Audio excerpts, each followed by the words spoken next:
Alright. What's up, guys? This is a terrible angle. I know it has been a little while.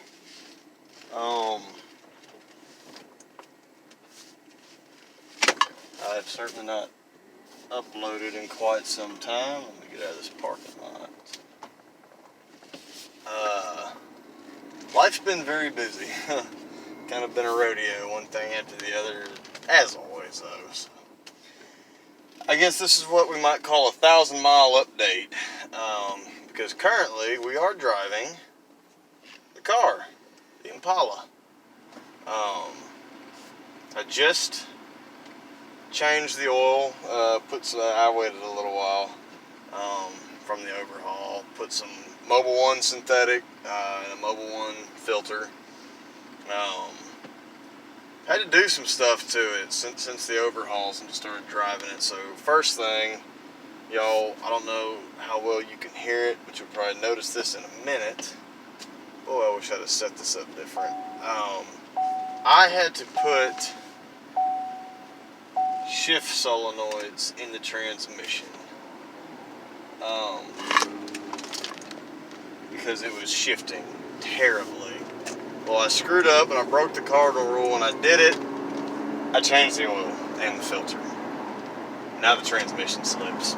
You didn't hear it right there. It actually did great right there. You know what? Sorry, not trying to make you guys dizzy. It just looked terrible. Alright, that's a little better. Hopefully the air isn't affecting the mic. So I changed the shift solenoids, and I was like, awesome, got it licked, right? It shifted out so grand on those first couple of drives, and then as the oil thinned out, as it got warm, broke in, it just gradually started slipping worse and worse. And I'd say that it pretty much got to a point where once warmed up, and it still does it occasionally, on acceleration, it'll rack up about 4 grand trying to shift, won't shift, and then it'll just let it go. The clutches won't grab anymore, and you hear the engine, wow! Want to hear that again? It went, wow! And you can either accelerate and it'll shift out, or you can let off and get back on the throttle. Sometimes you can pop it neutral back and drive. It's not that big a deal, but the transmission is going to have work sooner rather than later. Let me plug my phone in. How'd that do? I've got to get a new little cigarette lighter dongle deal. Alright, back. Y'all can probably see, the phone went down, and I hate that. I hate that I can't see what's going on. So, where was I? That's right. Through a series of unfortunate events, I overheated the car. Well, it's not bad. Not bad at all, actually. The thermostat hung up. The hose really soft. They collapsed something. I changed it all. This car is notoriously difficult for bleeding the air out of the system, which I did do. So I finally got it all bled out. Overheating has not been an issue for a long time. I got the airbag fixed. Rats had chewed through it. I soldered the ends back on the plug, ran some new wire. I got all the dash put back together. Everything's cleaned out. It's pretty much ready for my wife to start driving. So I'm sure in your head you're still thinking, well, Aaron, you said the transmission was slipping. Well, it is. What I did was, against every mechanical fiber of my being, I bought an additive because I just can't stand to spend any more time or money on this car yet. And right now, like a rebuilt transmission is like $2,500 or better, and at that point we're exceeding the value of the car. So I'm about to be junkyard shopping, see if I can find a low mileage transmission, which isn't, the thought doesn't thrill me because you don't know what you're getting. What if I got to put the shift solenoids in it? Not to mention, I just spent $150 and a lot of time finagling the cradle and the body of this car to get the pan pulled off of the transmission so I could change the solenoids. That was a job in of itself. But so I put the Lucas in. I recently had to replace the transmission cooler lines. They were leaking. The dipstick seal is leaking. Check my vent, make sure it wasn't plugged. Anyway, the car's got 250 grand on it, so I really probably should have expected this stuff. But as of right now, for the most part, after the Lucas, she shifts out fantastic. It really shifts good. I'm sure if I could stop by a stoplight, especially after it warms up, you'll kind of feel it. You kind of get a feel for what it is. As long as you don't romp on it, it's, you know, if you're easy on the throttle, it never slips. Or if you just go ahead and get on it, drive it like you stole it, it shifts on out of first gear. And I guess that's a clutch pack. I guess probably got individual clutch packs per gear. I don't know. I've never been into an automatic transmission. In my head, I'm thinking of a tractor, which is what I work on normally, and how a power shift valve works on them. Pretty much like an automatic transmission. It's got clutch packs for each gear set, and the rest of them in this car do fantastic. So if we can just get a couple years with first gear doing how it does, you spend a lot of time in it anyway. And most of the time it's not even an issue. So it's raining. Put some windshield wipers on it. But yeah, as a 1,000-mile update, all in all, the car is running great. Everything's working good. We're gonna go get the windshield replaced soon. And then I get my truck back. I get to start driving the Tacoma again because I've had my wife driving my truck. Because even though it's got oil leaks, and even though the suspension's pretty much shot on it, the shocks anyway, even though it rides like crap, it's got 260,000 miles on it. I have full faith, not just in Toyota engineering, but in that truck.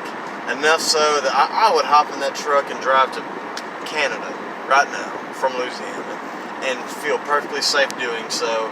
I wanted to be able to say that about this car. You know, my wife and my kids are going to be the ones using it. I really wanted this thing to be reliable. I want to be able to trust it. So that's kind of where we're at with it. I trust it to do what we need it to do now. And look, during the trial period, it gave me a lot of issues.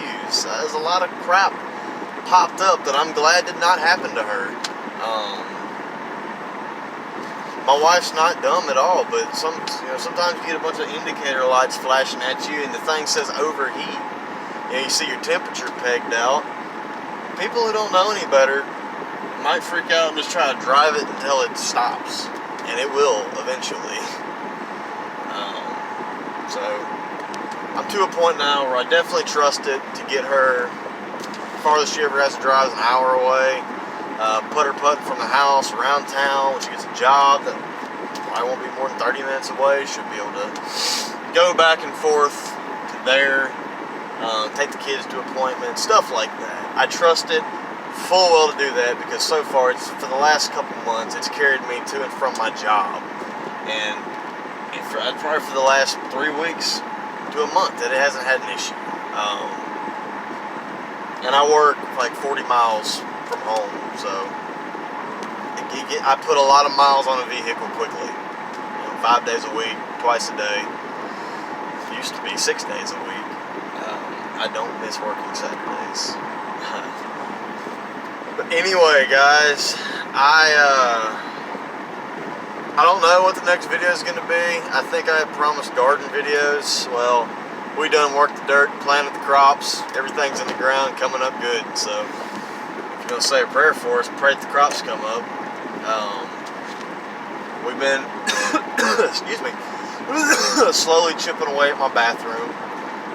That's coming to a close. Whole bedroom's coming to a close. So if I film projects from now on, it'll probably be stuff that I actually really want to work on.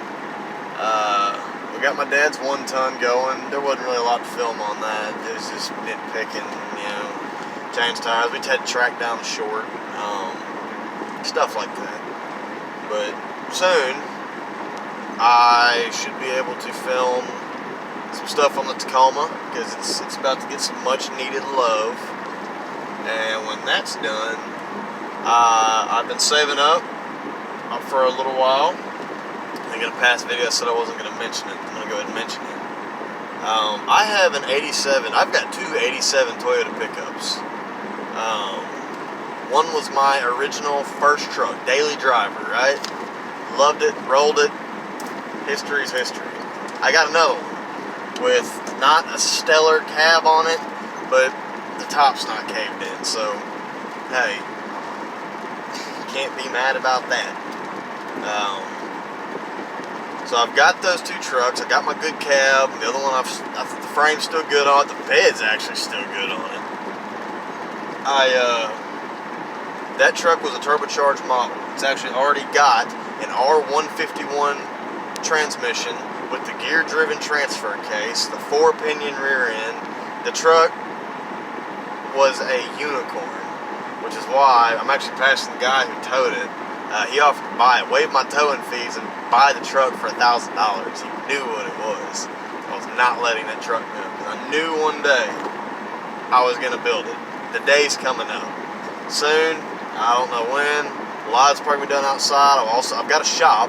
Soon I'll be moving it onto my property, get the slab poured, yada yada. There's a lot of stuff in the works, guys. The major thing is, I've got the unicorn truck with all the sought after running gear.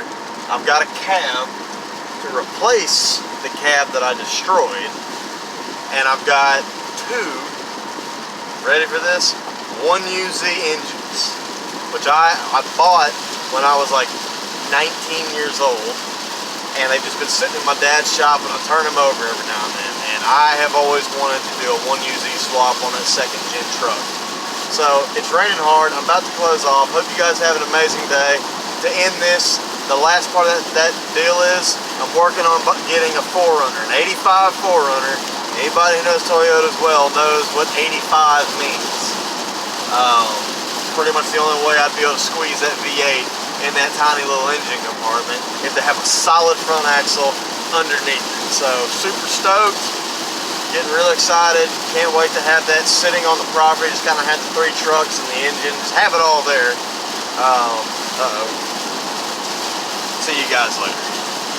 Be blessed.